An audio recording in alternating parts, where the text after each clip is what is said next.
Welcome to One Take Wine. We're back. Still winter, still a little cooler, but you can see through the window out back. Compared to my last video, there's a lot less of the white stuff. That's good in my book. Today, I've got a trio of 2019s on deck. No particular reason. 19 is a weird vintage for me. And in the beginning, when they were talking about them, 2019 in Burgundy in particular was very positive in red, for sure. And then negative. It kind of turned on a dime, and I was a little confused by it. I've had some of the 19 reds. I like them very much. They are a little riper. 2019 in Rôtie, I can say my limited exposure has been top notch. We'll try a Côte Rôtie today. We'll try a 19 Meursault today, and we will try a 19 Spanish wine. One of my go-to producers. Let's get started. What do we got in the glass? Still quite pale. Obviously, 2019 is very young, a little mute on the nose, I must say. I mean, it's still developing this ripeness that sort of flutters across. But you gotta dig for it, you gotta search for it, and, you know,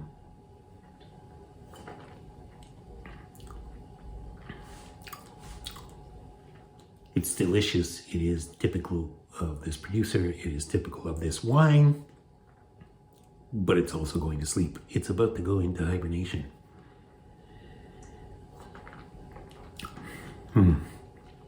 Some very strict lime, some nuts, a bit of honey actually, and a very, very crisp profile compared to maybe past early vintages. It's quite delicious. It's one of my favorite producers of Meursault. It's the Boillot. I've done other videos of this, but not the 2019.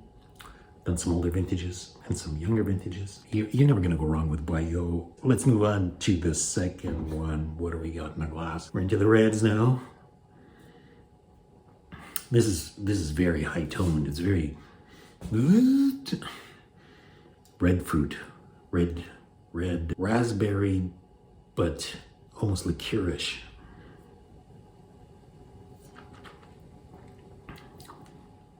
The equivalent of a kirsch, but in red raspberry. Red raspberry. You know what I mean.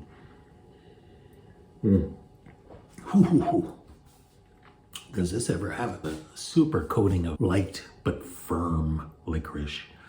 And that firmness is all the way through. This is so youthful. It's like hitting a wall, to be honest. But a wall that, you know, almost, it's molecular. You're almost vibrating through, but you can't get through. It's just too young. There's too much dry extract. There's just too much in the way. It's not letting you through. So in contrast to the previous wine, which I think is shutting down, going a little bit to sleep. So if you do have those Meursaults, just jumping back to that, maybe wait a year or two before popping them again. This, you shouldn't have been popping from the beginning. This probably needs another 5 years.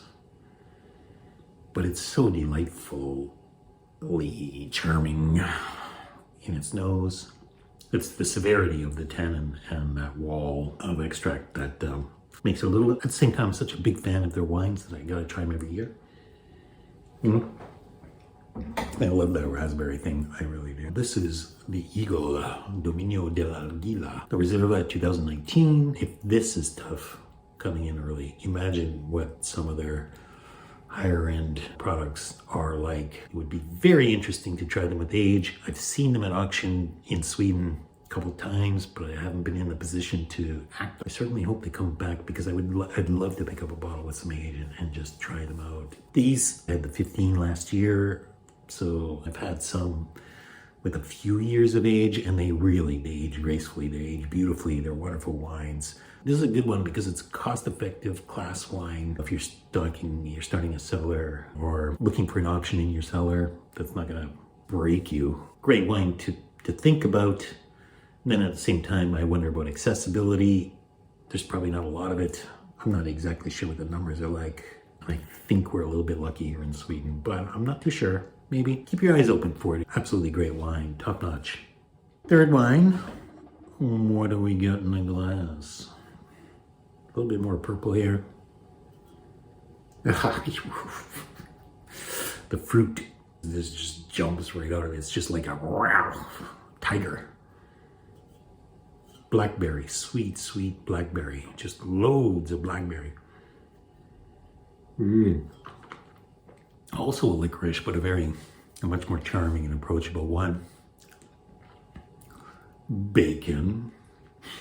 This is a super ripe example of Rôtie for sure. This is a super pleaser. This is a crowd pleaser, but also a serious wine connoisseur pleaser.